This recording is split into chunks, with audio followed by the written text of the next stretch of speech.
All right, folks, good morning, everyone. Let me have a big soy and tofu good morning welcome. Everybody say hey! Hey! Say soy! It's hard to do that topical stuff, right, with soy and tofu. I think it's not, though, actually. After you guys visit this festival and you find out a little bit more about the applications of soy and tofu, I think you'll be amazed to find out where it is in your everyday life and how you can use it in many other ways. In modern forms, we're doing so much more than just that white tofu block that people have made fun of for so many years. So I hope you enjoy your time out here. Welcome out to Japantown, San Francisco's Peace Plaza. Isn't it great to have everybody out here in person again? Yeah, we're loving it. We're loving it. My name is Mike Inoue. I'm the traffic anchor for NBC Bay Area. We're proud to make our home in the San Francisco Bay Area. Have been for over 50 years. And we are proud to be bringing you high-def television from around the Bay. And right now we're bringing you all the best in soy and tofu as our fundraiser opportunity for the Nichi Bay Foundation. I hope you use your opportunity today to find out a little bit more about that Nichi Bay Foundation, because it's one major part of what makes America great for independence this year. We're talking about uniting people and bringing them together because of the diversity that we bring. And the Nichi Bay Foundation has been one of the foundations that has preserved all of the culture and traditions while bringing them into the modern times through the Japanese and Japanese American communities. So we want to thank Nichi Bay Foundation for this awesome festival that we're proud to have back here again for our 10th Northern California Soy and Tofu Festival. Give it up for the Nichi Bay Foundation. Now we're excited to be back after 2 years, almost 3 years I think. They had to call the festival off just weeks before the last one, before the world was shut down. We've had a little activity over the last couple of years called the pandemic. But we're back, stronger than ever, and we're back here in Peace Plaza. Years before, we had migrated over to St. Mary's Event Center, indoor, so we could have our event in a controlled environment, and it was a charged event. There was an admission fee, but this year they're bringing it back again, out in the elements, yeah? But it's beautiful fresh air. We see a little bit of moisture drying off from the sidewalk here. It's going to be a wonderful day, folks, and we're proud to be here once again so we can share this event free for all. So make sure as you take to social media, you tell your friends and family where you are this morning. You stumbled upon this event, great. Let them know they can come to this event, and it's free of charge. Some of our vendors are charging for some of their wares because they're selling things. That's the way it goes here for commerce. But we also have free activities, free events, and we have some free entertainment, which we could gladly charge admission for, but they're here as well to bring their talents to you. Now, ladies and gentlemen, because of this Japantown proper, merchants have had to be basically finding ways they could, surviving throughout the pandemic while stores and malls were shut down completely at times, in part for many times. So please make sure that as you visit this event, you also remember to go into Japantown proper and visit the malls, visit those vendors who have done, they've bent over backwards and beyond to try and stay open for business throughout this pandemic, and they're here for us once again. So let's make sure we show our appreciation for them stemming through the hard times by supporting them with their business. Now, this year's event came together very quickly. We usually plan a full year from the close down of one event till the opening of the next is basically planning for the next year's event. But this year, well, we only had 2 months. They only had 2 months, and the interest rose this year because of all of your response to the Cherry Blossom Festival not too long ago. The Cherry Blossom Festival showed that we could have a successful and popular live event right here in Japantown, San Francisco. And so, after celebrating the Cherry Blossom Festival and the reopening of all of our fairs, we're looking to celebrate the joy of soy today here at Peace Plaza. I'm going to do a little bookkeeping. We're going to mention some sponsors, so please bear with me. You can pay attention to what you're doing as well as these names in the back of your head, because I hope that as you're doing your shopping today, or perhaps some other time during your visit to the market or online, I want you to remember these sponsors who have helped us come right back here again. Special thanks to Sharon Chu and Greg Valora of Japantown Center Malls.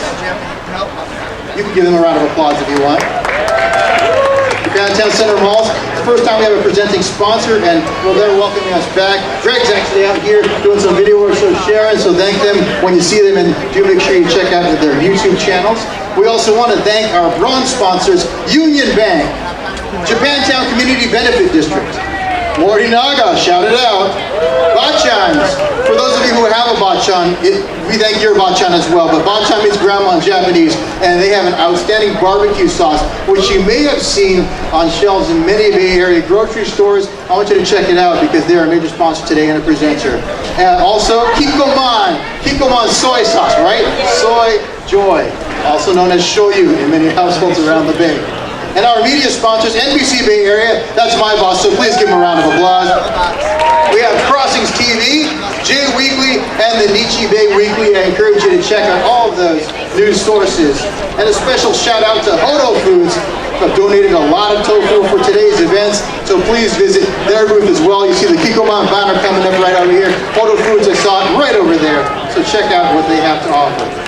While this is, folks, remember, a fundraiser from Nichi Bay Foundation, this year the foundation will be donating partial proceeds to the Nikkei Community Internship, which is a very valuable internship done over the past years, administered by the Northern California and Japanese Community Youth Council. It inspires the youth of today to become the leaders of tomorrow by getting experience, understanding what our communities are all about. They participate in Japantown, San Francisco, Japantown, San Jose, and Little Tokyo, the Japantown in Los Angeles. The only three remaining Japantowns in the United States. They're all here in California. We should be very proud of the efforts that we're doing to preserve our cultural identities. This year we benefited from the efforts of Julian Avania, Kelly Yokoi, and they're both here with us today. And yeah, there we go, shout out to Kelly. And now I have the privilege of introducing Ms. Yuki Nishimura. Yuki is the newest board member, right, for the Nichi Bay Foundation. Also, I'm not supposed to read this part. It says something about she was the queen of the Northern California Cherry Blossom Festival and the only queen to serve for 2 years. Please skip this. All right, so Yuki doesn't want me to talk about that, so let's just give her a round of applause for the work she is doing for the Nichi Bay Foundation. Ladies and gentlemen, Yuki Nishimura. Thank you so much, Mike. Another round of applause for Mike Inoue. He is one of the greatest voices in Japantown, always welcoming everybody back, and it's just so great to have you here. Thank you, sir. So my name is Yuki Nishimura. I am one of the newest board members at the Nichi Bay Foundation. The Nichi Bay Foundation rose out of the ashes of the historic Nichi Bay Times in 2009 to launch the first non-profit ethnic community newspaper of its kind in the country, the Nichi Bay Weekly. Although it was born in the worst economic climate in 40 years, a group of Nichi Bay Times staff, media professionals, and community leaders who are actually all here today got together to relaunch in the spirit of our Issei, or first-generation immigrants. While the initial focus was solely to relaunch the community newspaper in a groundbreaking, non-profit format, the Nichi Bay Foundation quickly developed into one of the most dynamic and innovative nonprofits. And one of those signs is this festival right here. We have the Northern California Soy Tofu Festival, which began in 2011, and the Films of Remembrance, which is a showcase of films on wartime incarceration of Japanese Americans. Nikkei Angel Island Pilgrimage, which I think is coming back this year as well, so if you're interested in that, please do make sure to check out our website. And Wakamatsu Pilgrimage, which is the first settlement of Japanese in America, and that happened actually in 2017. Some organizations solely present a community festival each year, or maybe just a film festival here and there, or an annual pilgrimage, but we actually do all three, and that's what makes us really, really unique as an organization. The newspaper itself is rather innovative as well, and the leading Japanese American community newspaper in the country. We have something called a New Year's edition, the Japanese Culture and Cherry Blossom Festival Guide, which actually I think you can go pick up at the info booth, which is over there, where it says in yellow, Soy and Tofu Marketplace, so make sure you do check it out over there. There's a lot of nice merchandise as well for today. And we also have the Obon and Summer Festival Guide. So this summer, a lot of our Obon festivals are coming back. So we really want to see all of you coming back to this area, to Japantown, to San Jose, to all of Northern California, which is going to be happening this summer. The Nichi Bay also recently published the Nikkei Connections, Japanese American Community Resource Guide, which was a huge undertaking. And I know this because I saw when I went into the Nichi Bay Foundation office, which is located over in Japantown over there. It is completely packed every single hour, every single day. We have staff busily working. And so the creations that you see every single day around Japantown, maybe you see the Nichi Bay Weekly, of our staff members. So please do check it out. Make sure you pick up a copy yourself. There's also this new project called the Nichibei Cafe, which is actually up on YouTube as well. And it launches, I think, on a monthly basis. So make sure to check it out. They feature different parts of Japanese American culture. It's really neat. It is a new undertaking, so make sure you check it out. The Nichibei Foundation is at once one of the newest nonprofits, but also at the same time one of the oldest legacies. We're proud to be associated with a 123-year-old legacy of community leadership. And today we're very excited to have all of you back for the Soy Tofu Festival. So thank you so much. I'm going to pass it back to Mike Inoue. Thank you. Thank you, Yuki.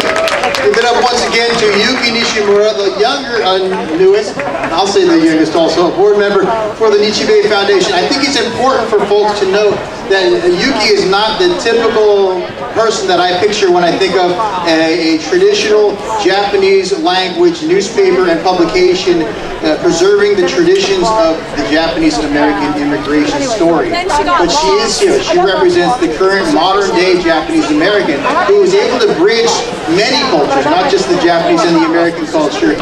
Through her work with the Cherry Blossom Court, Yuki actually spent 2 years traveling the world with the rest of her court, spreading the traditions that we uphold here at Japantown, San Francisco, throughout California, in not just the Japanese tradition, but the tradition of preservation and observation and honoring those who have passed us and laid out the path for us to be here today. So I hope you keep that in mind when you picture the Nichibei Foundation. Understand that there is a vibrancy there that people don't always assign to the Nichibei Foundation.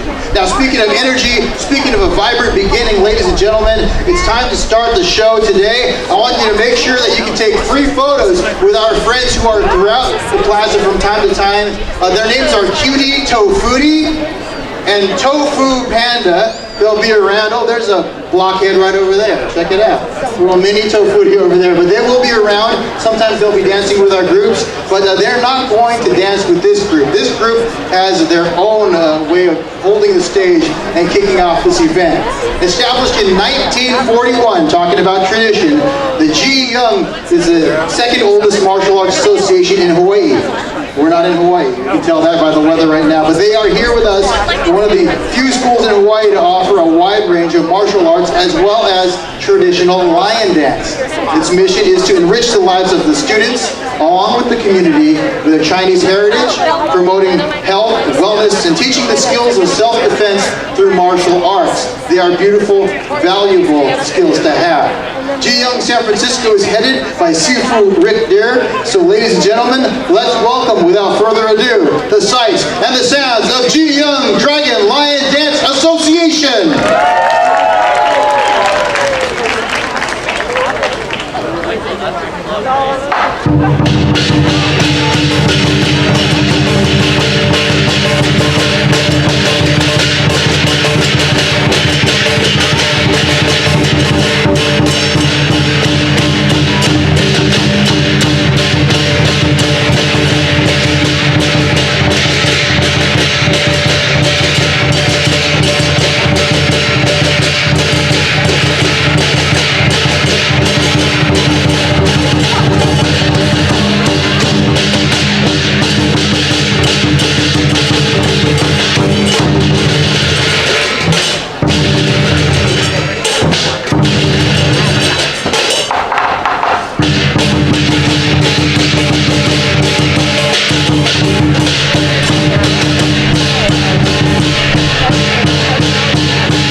G Young. Isaiah, can you come out? Do you have permission to come out here for a minute?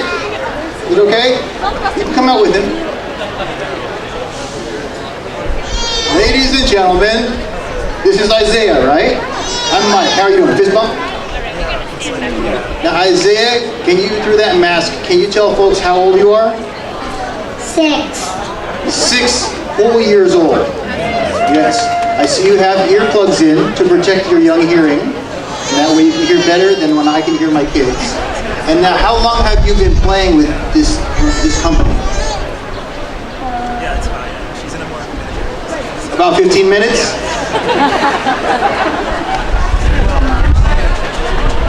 A couple months. Well, now that's a huge portion of this 6 years old that he's been on this planet. So you're learning about traditions here, right? You're learning about, well, music. You're playing instruments over there. Do you want to be a dancer as well? No, you don't want to? Oh, watch out! You got some drums coming behind you. So you don't want to get up on the pole. I've seen sometimes they get way up on that pole. That's too high, right? You like just banging the drum? I like that too. All right, ladies and gentlemen, give a big round of applause for 6-year-old Isaiah of the VIXIA Lion Dance Association. Thank you, sir. I bow to you. Thank you. Preserving more traditions through that young man right there. He enjoys banging on the drum. I think we all kind of like that, right? Except for yeah, give it a round of applause. That was outstanding. Now, I know some of the folks who are living in these buildings nearby might not appreciate the wake-up call. It's almost noon though, so it's about time that they and my daughter get up traditionally on a Saturday. And so, there may be a few more folks who haven't yet gotten up, so we thought we'd bring out some more drums. Give them a little more gentle wake-up call. We like to fall asleep sometimes to the sounds of the ocean, and we wake up to the quiet, ever-growing thunder that we have here with these taiko drums. Taiko is basically Japanese for drum. We make it redundant, just like we do El Camino Real Street or whatever we do here in the Bay Area.